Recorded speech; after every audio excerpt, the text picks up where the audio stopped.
Hello everyone, ambitious tutorial फिर हाजिर है अपने आईसीएससी मैथमेटिक्स के थर्ड टॉपिक के साथ, जो कि है शेयर एंड डिविडेंड। तो बच्चा और बच्ची लोग, आज हम शेयर और डिविडेंड के बारे में ज्ञान अर्जित करेंगे। जैसा कि आप लोग देख रहे हैं कि अभी तक के जो हमने टॉपिक्स पढ़े हैं, goods and service tax, banking, और अब हम शेयर एंड डिविडेंड पढ़ने जा रहे हैं। ये कॉमर्शियल मैथमेटिक्स का पार्ट है। जो पहली यूनिट है हमारी आईसीएससी मैथमेटिक्स में, वो कॉमर्शियल मैथमेटिक्स की यूनिट है। अच्छा, कॉमर्शियल मैथमेटिक्स का साइंस स्टूडेंट की स्टडीज में ज्यादा सिग्निफिकेंस नहीं है।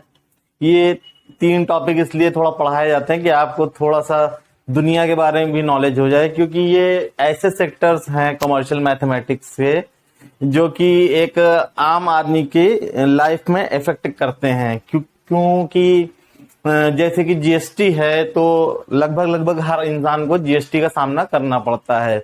इसी तरह से जो बैंकिंग सेक्टर है, उसमें भी हर इंसान को लगभग उसका सामना करना पड़ता है। और अब जो तीसरा कॉमर्शियल मैथमेटिक्स का जो मतलब कह सकते हैं कि तेजी से बढ़ता हुआ जो इंटरेस्ट है लोगों का, वो आपका शेयर एंड डिविडेंड में। क्योंकि आजकल जो पब्लिक है वो शेयर मार्केट में काफी इंटरेस्ट लेने लगी है। पहले लोग इतना अवेयर नहीं थे शेयर मार्केट के बारे में, लेकिन अब जैसे जैसे टेक्नोलॉजी डेवलप हो रही है, मोबाइल है और भी कई सॉफ्टवेयर हैं, तो ये सब डेवलप होने की वजह से लोगों को शेयर मार्केट के बारे में भी धीरे धीरे नॉलेज ज्यादा हो रही है और अब वो उस तरफ भी रुख कर रहे हैं। ठीक है, तो इसके लिए हमें इन सब चीजों का मतलब इतनी तो नॉलेज होना चाहिए कि हमें इनके बेसिक्स के बारे में पता होना चाहिए, ताकि कभी हम इस का सामना करना पड़े कभी हमें इन सब चीजों का, तो ऐसा ना हो कि हम वहां पे हमारी नॉलेज एकदम नील हो जाए। ठीक है, तो अब हम शुरू करते हैं अपना टॉपिक, शेयर एंड डिविडेंड। तो जिस तरह से हमने पिछले कुछ चैप्टर्स की बेसिक नॉलेज गेन की है, क्योंकि ये टॉपिक्स अपने आप में बहुत डीप हैं, लेकिन तब भी अब चूंकि हमारे पास इतना टाइम नहीं है, तो हम बस उसके बेसिक्स के बारे में जानते हैं और बाकी अपना एक्सरसाइज पे फोकस करते हैं। तो इसी तरह से हम शेयर एंड डिविडेंड का भी बेसिक नॉलेज लेंगे और उसके बाद हम अपना एक्सरसाइज की तरफ मूव ऑन करेंगे। तो शेयर एंड डिविडेंड्स के बारे में समझने के लिए उससे पहले कुछ टॉपिक्स का समझना जरूरी है, कुछ पॉइंट्स का समझना जरूरी है। ठीक है, देखिए होता क्या है कि हम किसी भी तरह का बिजनेस, चाहे वो छोटे से छोटा बिजनेस हो, चाहे वो बड़े से बड़ा बिजनेस हो, इन दी फॉर्म ऑफ मतलब चाहे छोटी से छोटी दुकान हो, ठीक है ना, गुमटी टाइप की हो, और आपका हो सकता है कि कुछ हम बड़ा करना चाह रहे हो, कोई इंडस्ट्री लगाना चाह रहे हो, कोई कंपनी लगाना चाह रहे हो, कोई फर्म डालना चाह रहे हो, तो चाहे आप छोटे से छोटा काम करें और चाहे बड़े से बड़ा काम करें, तो आपको लगती है पैसे की जरूरत।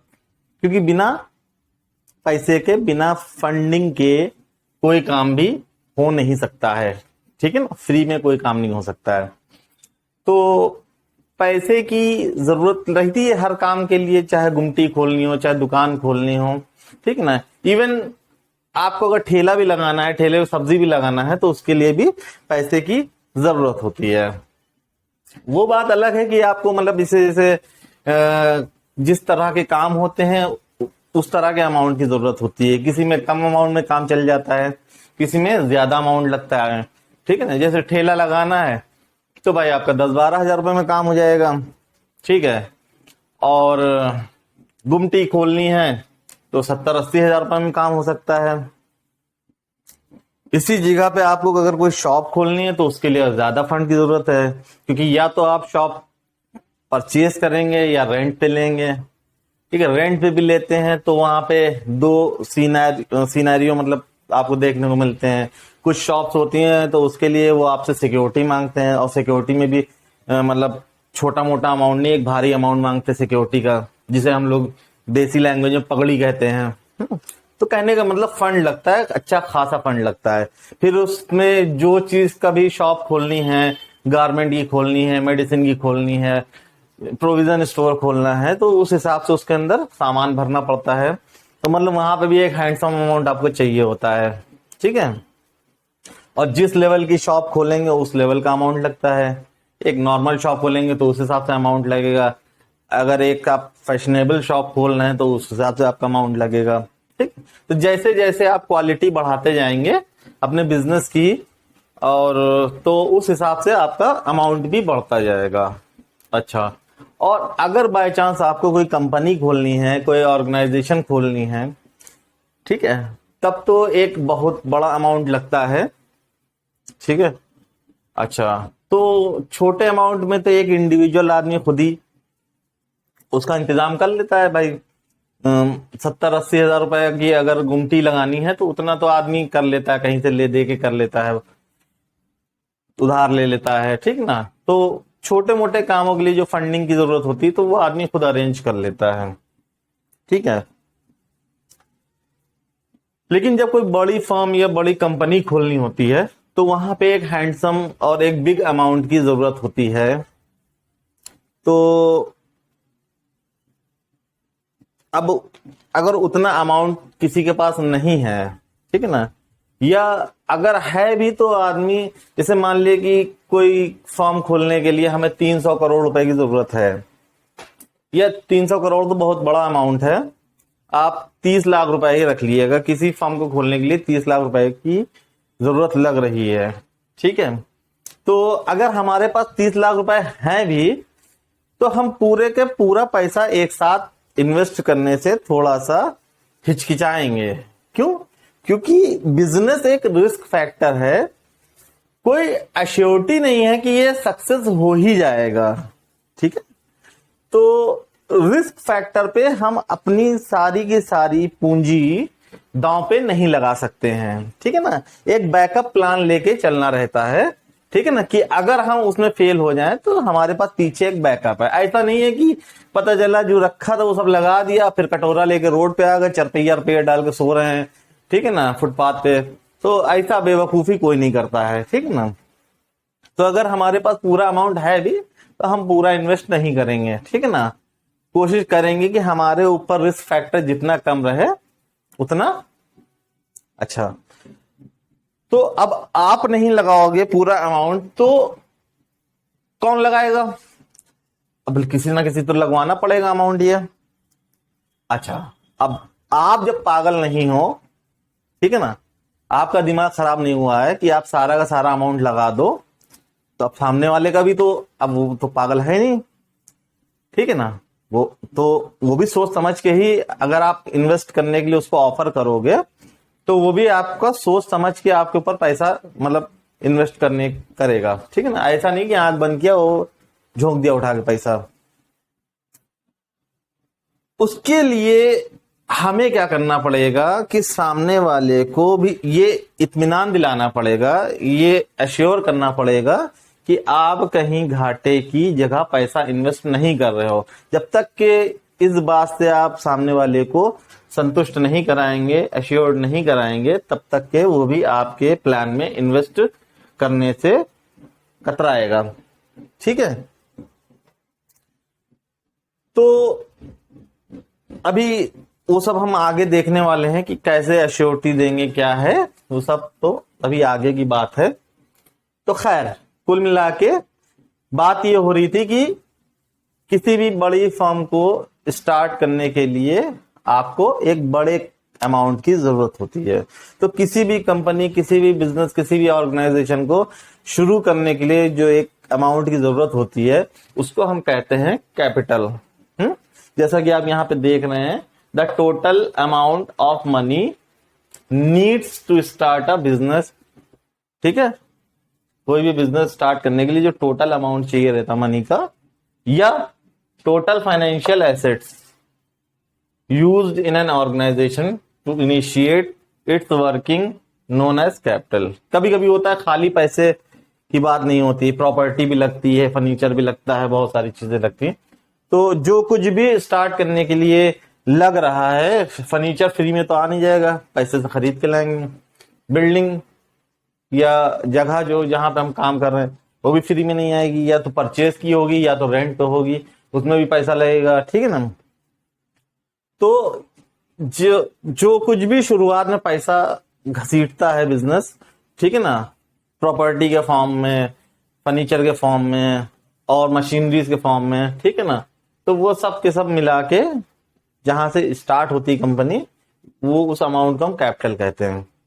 ठीक है। बाद में वो घटे बढ़े वो तो बात की बात है, लेकिन हम एट द स्टार्टिंग पॉइंट की हम बात कर रहे हैं। वहां पे जो कुछ भी खर्चा आता है वो सब काहे में गिना जाता है? कैपिटल में।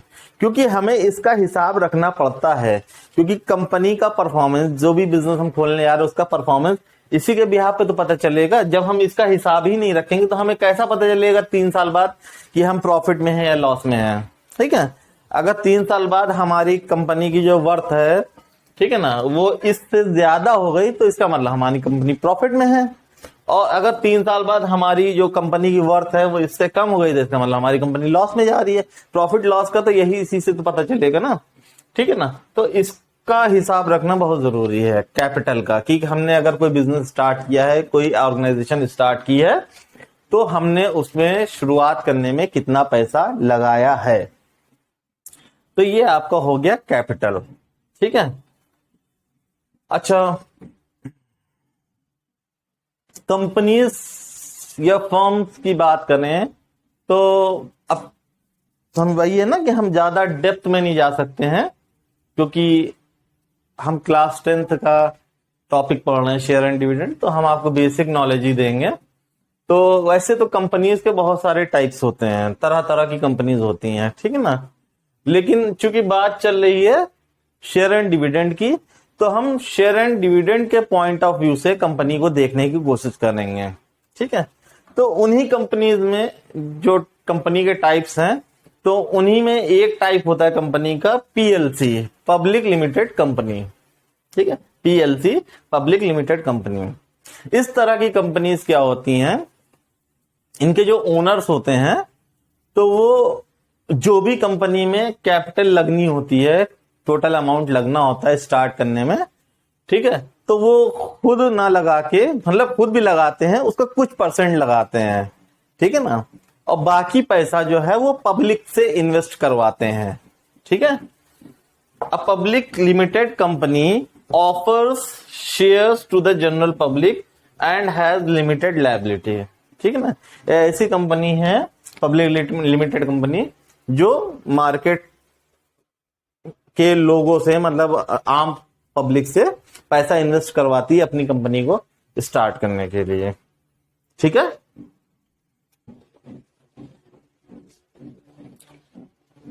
तो अब हमारा अगला टर्म है शेयर्स। अब हम देखेंगे कि शेयर एक्चुअली होता क्या है। अभी हमने प्रीवियसली शेयर की बात की है, जो पब्लिक लिमिटेड कंपनी की जब हम बात कर रहे थे तो हमने कहा था कि ये जनरल पब्लिक को, ऐसी कंपनियां क्या करती हैं, जनरल पब्लिक को, आम जनता को अपने शेयर्स ऑफर करती हैं। ठीक है ना।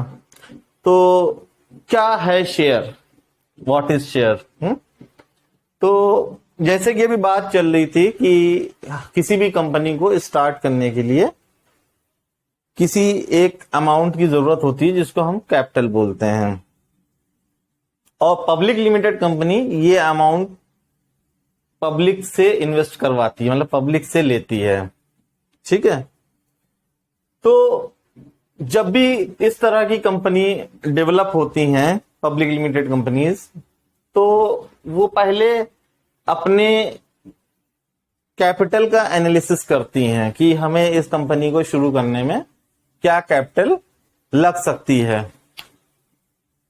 तो जब इसकी पूरी एनालिसिस हो जाती है, जब पूरा हिसाब किताब हो जाता है कि हाँ भाई इतना लगना है, ठीक है ना, तब ये क्या करती है, उस टोटल अमाउंट को छोटे छोटे टुकड़ों में ब्रेक कर लेती है। जैसे फॉर एग्जांपल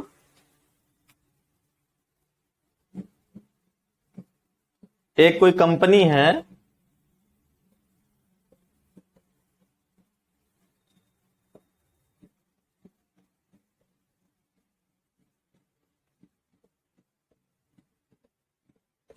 सिग्मा टाइल्स। ठीक है, एक टाइल्स की हम कंपनी खोलने जा रहे हैं जो कि पब्लिक लिमिटेड कंपनी होगी, उसका नाम हम रखेंगे सिग्मा टाइल्स।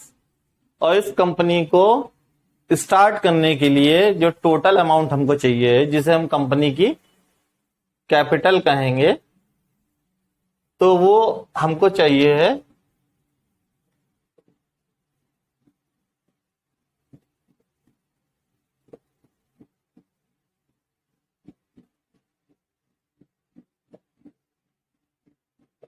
10 लाख रुपए।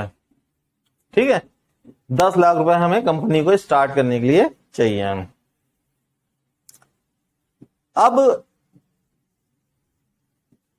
क्योंकि इसकी इन्वेस्टमेंट हमें लोगों से करवानी है, तो हमें लोगों का ध्यान रखना पड़ेगा। ठीक है भाई, मार्केट में हर एक के पास लाखों करोड़ों रुपया भरा नहीं पड़ा है।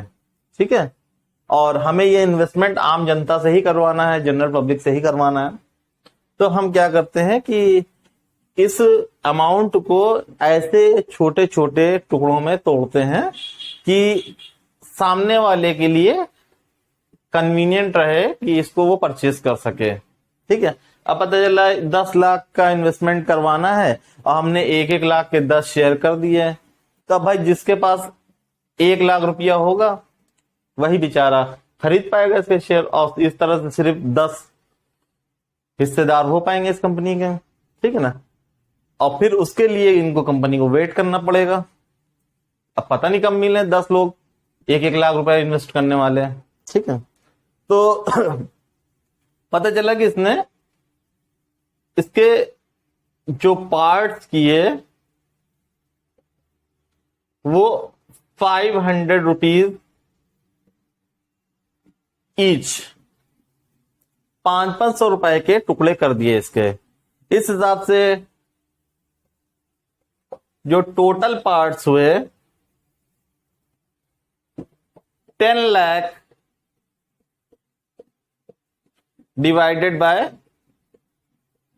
500, तो ये 2 0 से 2 0 कैंसिल हो गया, तो 5 2 10, ये 3 0, यानी कि इसके टोटल पार्ट्स हुए 2000। ठीक है, तो जो हमने कंपनी की कैपिटल को जो छोटे छोटे पार्ट्स में डिवाइड किया है, इस एक पार्ट को हम क्या कहेंगे, शेयर। ठीक है, इस एक पार्ट को हम कहेंगे शेयर। और ये जो 2000 टोटल पार्ट्स हुए हैं, इसे हम कहेंगे टोटल नंबर ऑफ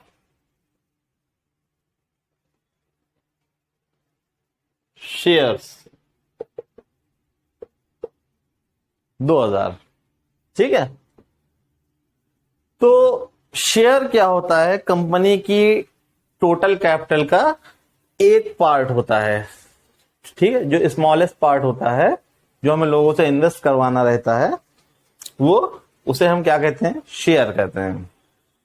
ठीक है, अब 500 रुपए के हिसाब से 2000 पार्ट्स हो गए, यानी कि 500 रुपीज के हिसाब से 2000 शेयर हो गए इस कंपनी के, जिसका नाम है सिग्मा टाइल्स। ठीक है, अब इसको हम मार्केट में ऑफर कर देंगे। ठीक है, जो लोग इसमें इंटरेस्ट रखेंगे वो इसको परचेज कर लेंगे, और जिनके नहीं समझ में आएगा वो परचेज नहीं करेंगे। ठीक है ना। अच्छा, तो अब 500 रुपए का एक पार्ट कर दिया है। अब जिसके पास लाख रुपया होगा और जो लाख रुपए लगाना चाहेगा, ठीक है, तो उसके पास जो है उस हिसाब से 200 शेयर आ जाएंगे। ठीक है भाई, अगर कोई 1 लाख रुपीज लगाता है इस कंपनी में, और एक पार्ट जो है, एक शेयर जो 500 का है, तो उसके पास कितने आ जाएंगे, 200 पार्ट्स आ जाएंगे, यानी कि 200 शेयर्स उसके हो जाएंगे। तो वो 200 शेयर्स का शेयर होल्डर है जिसने 1 लाख रुपीज इन्वेस्ट किया है। ठीक है ना। किसी बेचारे के पास सिर्फ 10,000 रुपए हैं इन्वेस्ट करने के लिए, तो उसने 10,000 रुपए इन्वेस्ट कर दिया है। 500 रुपीज ईच के हिसाब से, तो उस बेचारे गरीब को 20 शेयर्स ही मिल पाएंगे। ठीक है, तो ये बंदा जो है वो खाली 20 शेयर्स होल्ड कर रहा है। ठीक है, अच्छा, चाहे कोई 200 शेयर्स होल्ड करे और चाहे कोई 20 शेयर्स होल्ड करे, कहलाएंगे दोनों ही शेयर होल्डर। ठीक है ना, ये नहीं कि इन्होंने ज्यादा शेयर होल्डर होल्ड किए हैं तो ये बड़ के शेयर होल्डर हैं, या इनको कोई खिताब दे दिया जाए, कोई टाइटल दे दिया जाए, ऐसा नहीं है। ठीक है ना, कंपनी की निगाह में ये भी शेयर होल्डर है, ये भी शेयर होल्डर है। ठीक है ना भाई, आपने अगर 200 शेयर लिए हैं, 1 लाख रुपया इन्वेस्ट किया है, तो अपने फायदे के लिए किया है, इससे इस बेचारे गरीब को क्या लेना देना है। ठीक है ना, अगर कंपनी प्रॉफिट करेगी या अभी कंपनी जो डिविडेंड, अभी डिविडेंड के बारे में बताएंगे, जो दे रही है, तो तुमने ज्यादा इन्वेस्ट किया, तुमको ज्यादा मिलेगा, उस बेचारे ने कम किया, उसको कम मिलेगा। ठीक है ना, तो धौस किस बात की दिखानी है, धौस तो किसी बात की दिखानी नहीं है।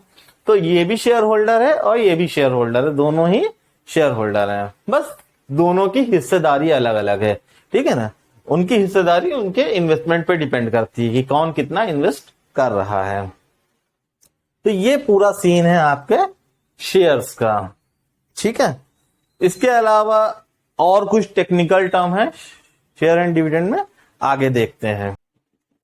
तो अब हम लोग सबसे पहले देखेंगे नॉमिनल वैल्यू और फेस वैल्यू के बारे में।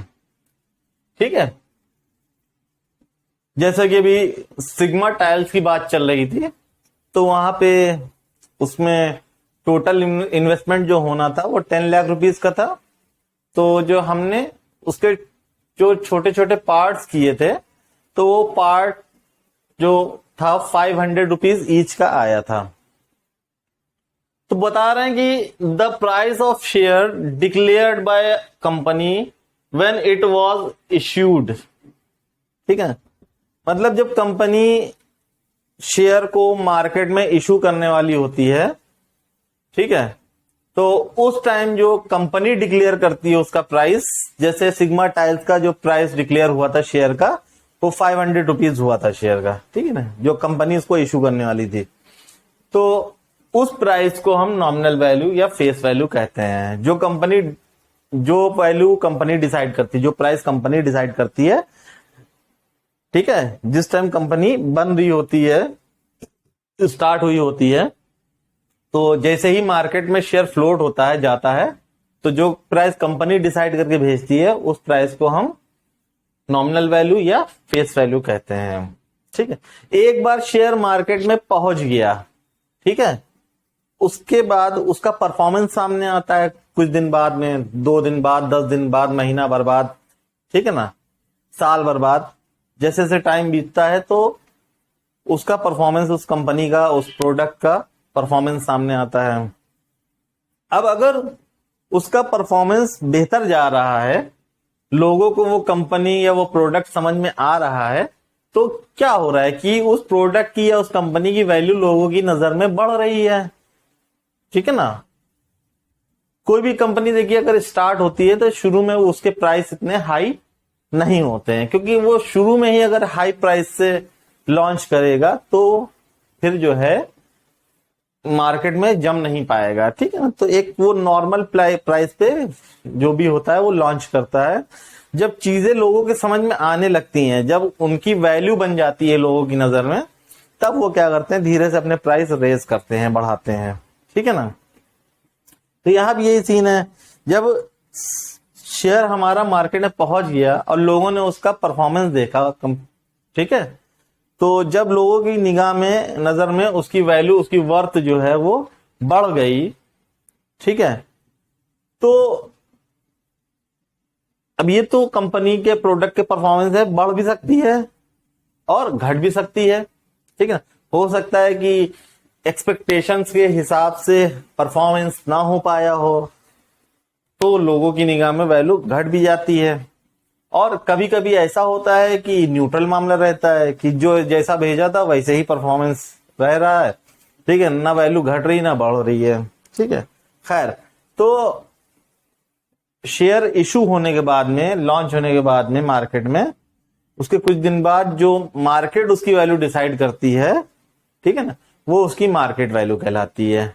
ठीक है, तो the price of share in the market according to its worth in front of public, public की निगाह में जो उसकी वर्थ होती है शेयर की मार्केट में, ठीक है ना, तो वो उसकी मार्केट वैल्यू कहलाती है। अब ये वैल्यू ज्यादा भी हो सकती है, ये वैल्यू कम भी हो सकती है, और ये वैल्यू सेम एज भी हो सकती है।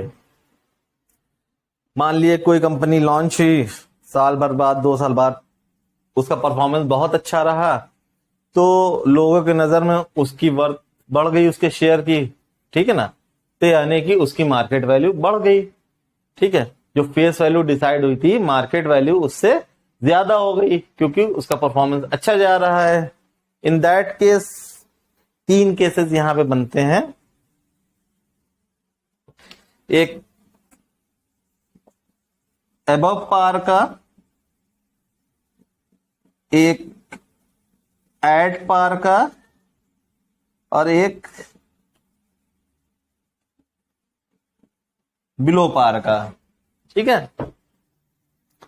तो जब मार्केट वैल्यू नॉमिनल वैल्यू से बढ़ जाती है, ठीक है, तो ऐसी सिचुएशन को हम अबव पार कहते हैं, जहां पे हमारी मार्केट वैल्यू जो शेयर की है वो कंपनी ने जो नॉमिनल वैल्यू डिसाइड की थी उससे ज्यादा हो जाए। तो in this case market value is greater than nominal value.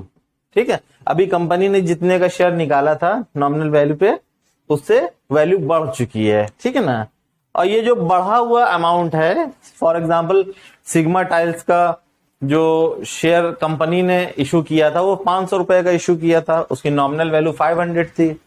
2 साल बाद पता चला कि उसकी वर्थ लोगों की निगाह में 600 रुपए हो गई है।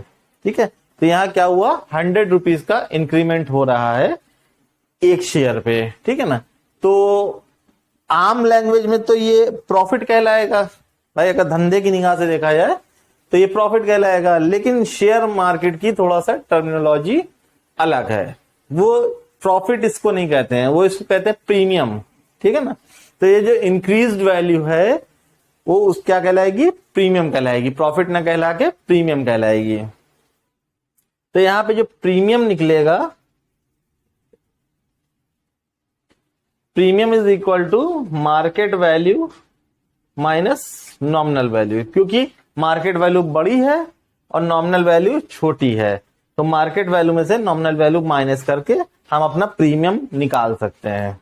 ठीक है, कभी कभी सिचुएशन आएगी, आ सकती है कि जैसा फ्लोट किया था मार्केट में शेयर, उसका ना रिस्पांस ऊपर जा रहा है ना रिस्पांस नीचे आ रहा है, वो एज इट इज ही चल रहा है। ठीक है, मतलब जो नॉमिनल वैल्यू डिसाइड करके डिक्लेयर की थी, ठीक है ना, वही मार्केट वैल्यू भी बनी है। 500 वाला शेयर 500 में ही टिका हुआ है मार्केट पे। ठीक है, ऐसी सिचुएशन को हम एट पार की सिचुएशन कहते हैं। तो एट पार की सिचुएशन में हम market value is equal to nominal value होती है, और यहां पे आपको कोई भी प्रीमियम नहीं मिलता है, क्योंकि जितना शेयर डिसाइड किया था कंपनी ने, मार्केट में भी बाद में भी 2 साल बाद भी 3 साल बाद भी उसकी वैल्यू वहीं पे टिकी हुई है, तो हमें कोई प्राइस बढ़ती नहीं मिलेगा। ठीक है, तो इस सिचुएशन में क्या है, ये मार्केट वैल्यू जो है नॉमिनल वैल्यू के इक्वल हो जाती है, और प्रीमियम जो होता है यहाँ पे 0 होता है, कोई प्रीमियम नहीं है। ठीक है, अच्छा, कभी कभी होता है कि एक्सपेक्टेशन से हमारी हट के कंपनी का परफॉर्मेंस बहुत पुअर हो जाता है, प्रोडक्ट का परफॉर्मेंस बहुत पुअर हो जाता है मार्केट में, तो वहां पे क्या होता है, हमारे शेयर की प्राइसेस घट जाती हैं। जो कंपनी ने डिक्लेयर की होती नॉमिनल वैल्यू, मार्केट में वो वैल्यू जाके डिक्रीज हो जाती है आफ्टर सम टाइम। ठीक है, तो in that case this situation is called below par. ऐसे सिचुएशन को हम बिलो पार की सिचुएशन कहते हैं। ऐसे केसेस में मार्केट वैल्यू जो होती है वो लेस देन हो जाती है नॉमिनल वैल्यू से। ठीक है, तो यहां से अगर आप देखें तो आम लैंग्वेज में कहा जाए कि हमें घाटा हो रहा है भाई, जो चीज हम इतने की लाए हैं और उससे कम की बिके, तो हम आम लैंग्वेज में क्या कहेंगे, घाटा हो रहा है। ठीक है ना, लेकिन जो कॉर्पोरेट वर्ल्ड है तो वो बहुत ही स्मार्टली सिलेक्शन करता है वर्ड्स का, ठीक है ना, वो इसको लॉस ना कह के वो इसको डिस्काउंट दिखाते हैं। भाई कोई भी कंपनी जैसे उसका आउट स्टॉक मतलब काफी पुराना स्टॉक होता है, उसको निकालना रहता है, ठीक है ना, तो वो क्या करता है किसी फेस्टिवल पे या किसी ओकेजन पे वो क्या करते हैं डिस्काउंट का टैग लगा के 40% डिस्काउंट 50% डिस्काउंट दिखा के और उसको वो सेल कर लेते हैं, अपनी सेल बढ़ा लेते हैं और उसको निकाल देते हैं, ठीक है ना। कोई भी कंपनी ये टैग नहीं लगाती वहां पे कि 40% लॉस, ठीक है ना। लॉस से थोड़ा सा एक निगेटिविटी आ जाती है वर्ड में, तो वो लॉस वर्ड का ना यूज करके डिस्काउंट वर्ड का यूज करते हैं, ठीक है। तो यहाँ पे जो ये घटा हुआ प्राइस है, ठीक है, क्योंकि मार्केट वैल्यू नॉमिनल वैल्यू से कम है, यानी कि जो हमारे शेयर का प्राइस है वो घट गया है। तो जितना डिफरेंस आया है, जितना घटाव आया है, उसे हम बोलेंगे डिस्काउंट, ठीक है ना। और यहाँ पर डिस्काउंट जो होगा वो नॉमिनल वैल्यू में से मार्केट वैल्यू घटा के आपको मिल जाएगा, क्योंकि अभी यहाँ पे आपकी नॉमिनल वैल्यू बढ़ी है और मार्केट वैल्यू कम हो चुकी है, ठीक है। तो ये आपको नॉमिनल वैल्यू का कॉन्सेप्ट समझा दिया, मार्केट वैल्यू का कॉन्सेप्ट समझा दिया, और ये जो मार्केट की 3 सिचुएशंस होती हैं, अबव पार, एट पार और बिलो पार की, ये हमने आपको क्लियर कर दिया है। अब अगला टर्म हमारा जो है वो है डिविडेंड। आप समझेंगे कि डिविडेंड क्या होता है। अच्छा, अभी तक के जो बात चल रही थी तो पब्लिक लिमिटेड कंपनीज की बात चल रही थी, उसमें यह था कि लोगों से इन्वेस्ट कराया जा रहा था कंपनी को स्टार्ट करने के लिए। तो कहने का मतलब यह है कि जैसे हमको एक कंपनी खोलनी है और हम लोगों के पास जाएं और उनको पूरी कहानी समझाएं, लेकिन ऐसा 1 to 1 जाके नहीं होता है, वो तो मतलब पूरा सा एक प्रोसेस होती है, उसके अंडर होता है। लेकिन एक हम छोटा सा एग्जांपल दे रहे हैं कि हम लोगों को समझाएं, हाँ भाई हम ऐसा ऐसा खोलने जा रहे हैं, कंपनी है ये, ठीक है ना, और तुम हमारे पास पैसा लगा दो, ठीक है ना, और तुम्हारा प्राइस बढ़ जाएगा, कंपनी का प्राइस प्रॉफिट होगा, ठीक है ना, तो जो तुम पैसा लगाओगे वो उसका भी प्राइस बढ़ जाएगा और तुमको प्रॉफिट हो जाएगा, ठीक है ना।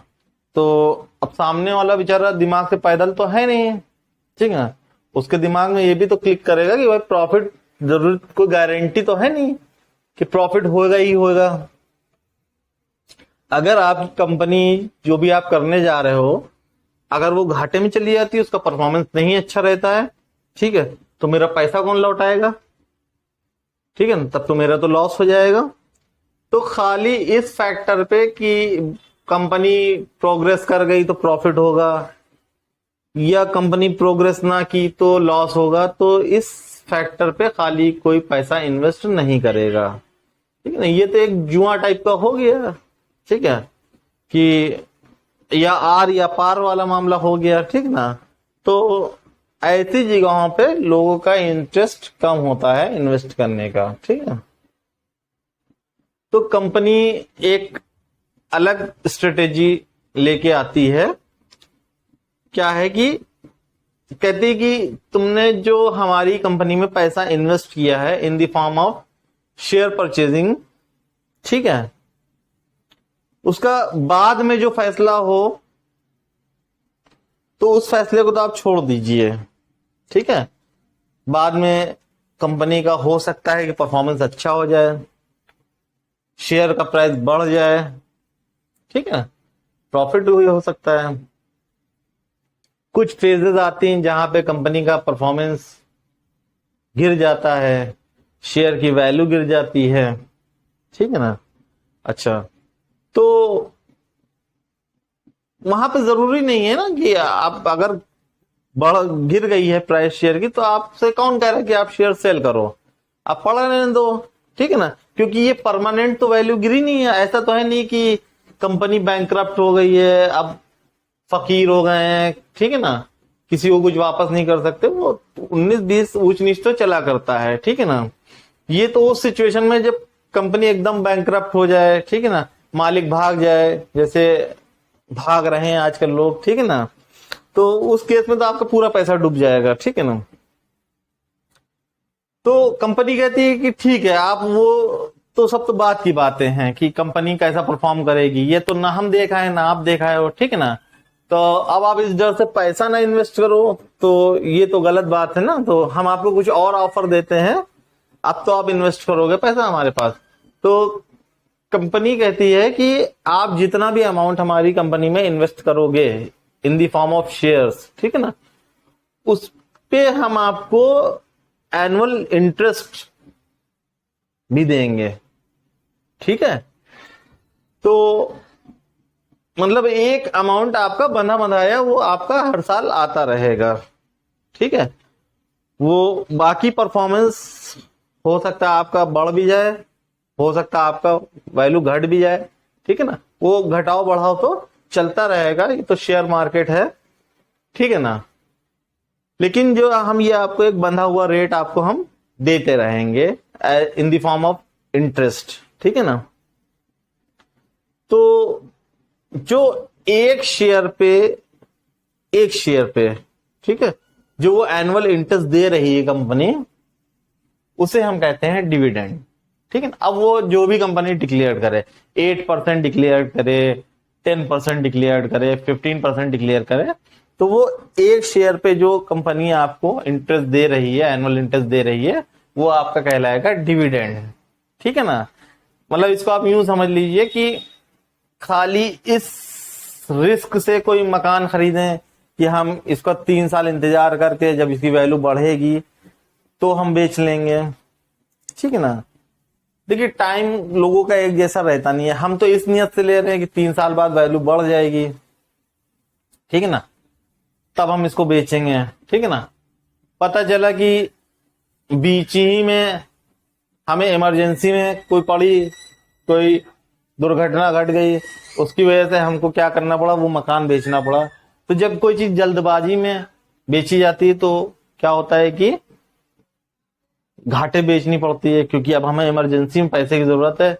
अब तो जो पकड़ा देगा हम ले लेंगे फिर, ठीक ना। या तो फिर अगर अपने रेट पे बेचना है तो आप उसका वेट करो, फिर पर्टिकुलर टाइम के लिए वेट करो उसका, ठीक है ना।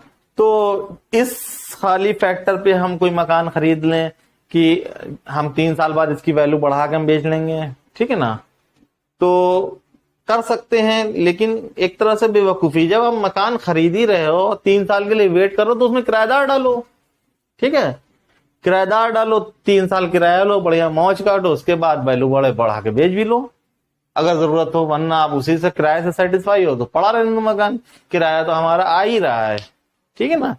तो यही सीन शेयर का भी है कि शेयर परचेज कर लिए, इस पर डिविडेंड तो हमें मिल ही रहा है, ठीक है ना।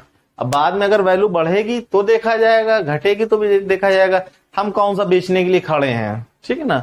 बेचेंगे तो तब हम जब हमको जरूरत होगी ना, ठीक है।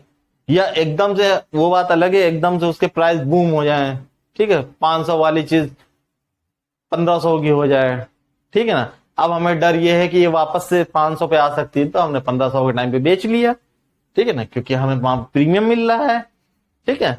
तो ये सीन है डिविडेंड का। क्या सीन है, जो कंपनी एक शेयर पे जो आपको एनुअल इंटरेस्ट ऑफर करती है उसे हम क्या कहते हैं, डिविडेंड कहते हैं, ठीक है। और इसी के साथ एक टर्म आता है एनुअल डिविडेंड।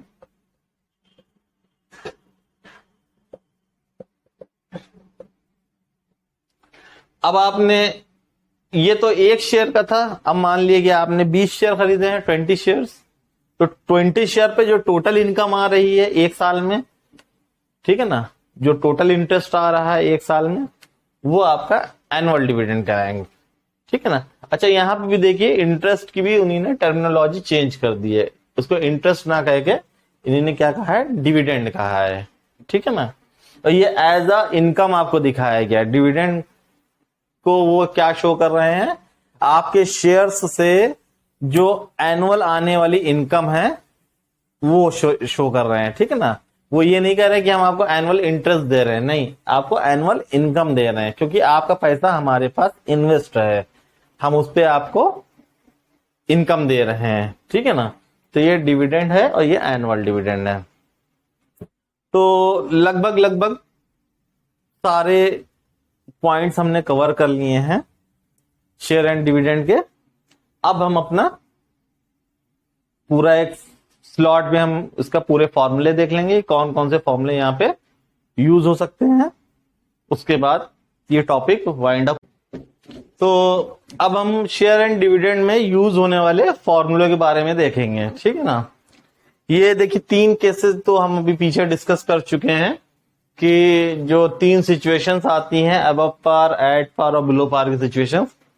तो अबव पार में क्या था, मार्केट वैल्यू नॉमिनल वैल्यू से बड़ी होगी, मार्केट वैल्यू ज्यादा होगी, नॉमिनल वैल्यू कम होगी, और ये जो मार्केट वैल्यू और नॉमिनल वैल्यू का जो डिफरेंस आएगा वो उसे हम प्रीमियम बोलेंगे।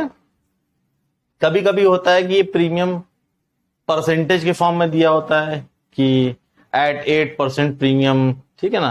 तो जब परसेंटेज के फॉर्म में प्रीमियम दिया होगा तो हम मनी में प्रीमियम कैसे कैलकुलेट करेंगे, ये हम नॉमिनल वैल्यू पे कैलकुलेट करते हैं, क्योंकि जो भी प्रीमियम मिल रहा होगा वो हमें नॉमिनल वैल्यू पे मिल रहा होगा, ठीक है। तो premium is equal to nominal value into premium percent upon 100 हो जाएगा। एट पार की सिचुएशन में तो मार्केट वैल्यू और नॉमिनल वैल्यू दोनों सेम रहनी है, तो नाइदर प्रीमियम नॉट डिस्काउंट, ना तो प्रीमियम होगा ना तो डिस्काउंट होगा, ठीक है ना। बिलो पार के केस में मार्केट वैल्यू नॉमिनल वैल्यू से कम हो जाती है। इस केस में जो नॉमिनल वैल्यू और मार्केट वैल्यू का जो डिफरेंस आता है उसे हम डिस्काउंट कहते हैं। और जिस तरह से प्रीमियम कभी कभी परसेंटेज के फॉर्म में दिया रहता है, उसी तरह से डिस्काउंट भी परसेंटेज फॉर्म में अगर दिया है तो डिस्काउंट भी हम नॉमिनल वैल्यू पे ही कैलकुलेट करेंगे, क्योंकि चाहे प्रॉफिट हो चाहे लॉस हो, ठीक है ना, वो कॉस्ट प्राइस पे ही होता है। तो यहाँ पे नॉमिनल वैल्यू जो है शेयर की कॉस्ट प्राइस की तरह एक्ट कर रही है, ठीक है ना। और तो जो भी प्रीमियम या डिस्काउंट का जो इवेल्युएशन करेंगे वो हम नॉमिनल वैल्यू पे ही करेंगे। तो discount is equal to nominal value into discount percent upon 100, ठीक है। तो ये आपके इधर के फॉर्मूले हो गए। फिर देखते हैं कि डिविडेंड वगैरह के बारे में। डिविडेंड भी जो क्वेश्चन में दी रहेगी आपको परसेंटेज के फॉर्म में दिया रहेगा, ठीक है ना। 8%, 9% जो भी परसेंटेज के फॉर्म में दी रहेगी। तो अगर डिविडेंड परसेंटेज के फॉर्म में दी है और हमें डिविडेंड रुपीज में कैलकुलेट करनी है, तो वो भी जो भी डिविडेंड भी जो दी होती है परसेंटेज, वो नॉमिनल वैल्यू पे ही दिया रहता है, ठीक है भाई। जिस प्राइस पे कंपनी डिक्लेयर कर रही है शेयर, वो इंटरेस्ट भी उसी प्राइस पे दे, ठीक है ना। अगर कंपनी ने 500 रुपए का शेयर डिक्लेयर किया है तो वो शेयर होल्डर को 500 रुपए पे ही डिविडेंड दे पाएगी, ठीक है ना, क्योंकि उसने जो है वो 500 रुपए पे वादा किया। ऐसा थोड़ी ना है कि 500 वाला शेयर अगर 5 लाख का हो जाएगा तो वो 5 लाख पे थोड़ा ना इंटरेस्ट देगी। इस तरह से तो फिर मतलब फिर उसका हिसाब किताब बिगड़ जाएगा, ठीक है ना। तो वो 500 रुपए, क्योंकि आपने तो 5 मतलब अगर आपने नॉमिनल वैल्यू पे खरीदा है तो कंपनी ने तो 500 रुपए लेके आपको वो शेयर दिया है ना, ठीक है ना। जिसको भी दिया होगा, जरूरी नहीं आपने हो सकता किसी और से खरीदा होगा, लेकिन जिसको भी कंपनी ने शेयर दिया होगा उसको तो 500 रुपए पे दिया होगा ना, तो वो इंटरेस्ट भी 500 रुपए पे ही इशू करेगी। वो तो आपकी प्रॉब्लम है ना, आपने वो शेयर की वैल्यू देख के, वर्थ देख के आपने उसको 5 लाख का खरीद लिया, ठीक है। तो जो आपको डिविडेंड मिलना है वो आपको नॉमिनल वैल्यू पे ही मिलना है, ठीक है। मतलब मेरी अम्मा चली जाओ, बस खत्म हो रहा है।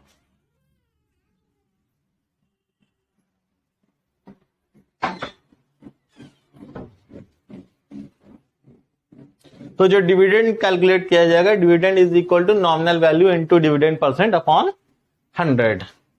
अच्छा, एक टर्म और होता है इन्वेस्टमेंट। इन्वेस्टमेंट उस अमाउंट को कहते हैं जो टोटल हमने शेयर परचेजिंग में खर्चा किया होता है, ठीक है। मान लिया कि हमने 500 रुपीज का जो शेयर थे वो 10 शेयर परचेज किए, तो टोटल हमें 5000 रुपीज देना पड़ेगा। तो 5000 हमारा इन्वेस्टमेंट है, ये हमने शेयर में इन्वेस्ट किया है, ये पैसा हमने, ठीक है। तो total money use to purchase shares, ठीक है। शेयर परचेज करने के लिए जो भी टोटल मनी यूज होता है उसे हम इन्वेस्टमेंट कहते हैं। फिर अगर आपको ये पता करना हो कि हमें कितने शेयर परचेज किए हमने, तो number of share purchase is equal to investment upon market value. जितना आपने इन्वेस्ट किया है और चूंकि ये शेयर मार्केट से खरीदा है, मार्केट वैल्यू पे खरीदा है, तो मार्केट वैल्यू से डिवाइड कर लेंगे। ठीक है। अच्छा, फिर एक टर्म आता है एनुअल डिविडेंड, जो हमने बताया था, जो एनुअल डिविडेंड हमने बताया था कि टोटल नंबर ऑफ शेयर पे जो इनकम आपको हो रही है, जो डिविडेंड आपको मिल रहा है, उसे एनुअल डिविडेंड कहेंगे। तो एनुअल डिविडेंड कैलकुलेट करने के लिए हमें एक का डिविडेंड पता होना चाहिए। ठीक है ना, डिविडेंड पता होना चाहिए। डिविडेंड का मतलब ही है एक शेयर पे जो इनकम मिल रही है। ठीक है ना, तो डिविडेंड पता होना चाहिए और नंबर ऑफ शेयर पता होना चाहिए। जब नंबर ऑफ शेयर को डिविडेंड से मल्टीप्लाई कर देंगे तो हमारा टोटल डिविडेंड आ जाएगा, जिसे हम एनुअल डिविडेंड कहेंगे। ठीक है। और अगर हमें पता करना है कि हमें कितना पैसा इन्वेस्ट करना पड़ेगा मार्केट में, तो उसके लिए हमें एक शेयर की मार्केट वैल्यू पता होनी चाहिए और हमें जितने शेयर परचेज करने का मूड बनाया है, नंबर ऑफ शेयर पता होने चाहिए। तो नंबर ऑफ शेयर को मार्केट वैल्यू से मल्टीप्लाई कर देंगे तो हमारा इन्वेस्टमेंट पता चल जाएगा हमको। Investment is equal to number of share into market value. ठीक है। अच्छा, अब एक टर्म होता है इसमें परसेंटेज रिटर्न का। परसेंटेज रिटर्न में हम क्या कैलकुलेशन करते हैं, हम देखते हैं कि जितना हमने लगाया था और उस पे हमको जितनी इनकम हुई है, तो कितना परसेंट इनकम हुआ है, जितना हमने इन्वेस्ट किया था उसका कितना परसेंट हमको वापस मिला है।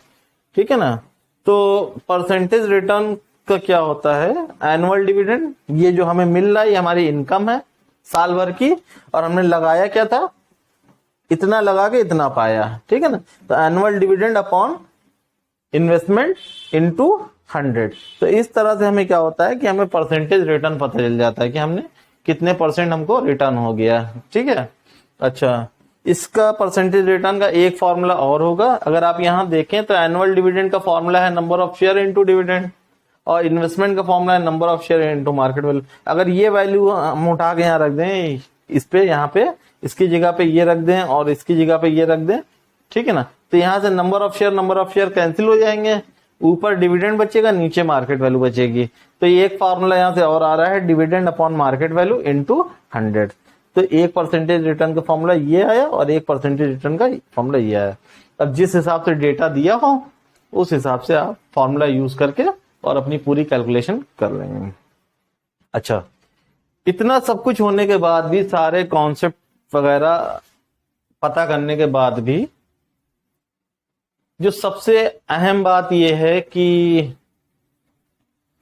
आपको शेयर एंड डिविडेंड के जो क्वेश्चन है, ठीक है ना, उसकी लैंग्वेज पढ़ना आना चाहिए, क्योंकि बहुत ही टिपिकल लैंग्वेज में वो क्वेश्चन लिखे रहते, मतलब टिपिकल का लिखे तो मतलब इंग्लिश में ही होंगे, लेकिन उसको लिखते ऐसे हैं कि बहुत सारा कंफ्यूजन क्रिएट हो जाता है। कभी कभी समझ में नहीं आता कहाँ पे नॉमिनल वैल्यू लिखी है, कहाँ मार्केट वैल्यू लिखी है, कहाँ पे डिविडेंड परसेंट है, कहाँ प्रीमियम परसेंट है, डिस्काउंट परसेंट है। तो ये सब चीजों में काफी कंफ्यूजन क्रिएट होता है। तो जब हम क्वेश्चन कराएंगे, एक्सरसाइज कराएंगे, तो वहां पे हम आपको क्वेश्चन को मतलब उसकी आम लैंग्वेज में उसको डिकोड करना सिखाएंगे, कैसे आप पहचान सकते हैं कि क्या टर्म जो है क्या इंफॉर्मेशन हमको प्रोवाइड करा रहा है। ठीक है, तो कॉन्सेप्ट में बस अब इतना ही। ठीक है, अब नेक्स्ट वीडियो में इसकी एक्सरसाइज मिलेगी आपको।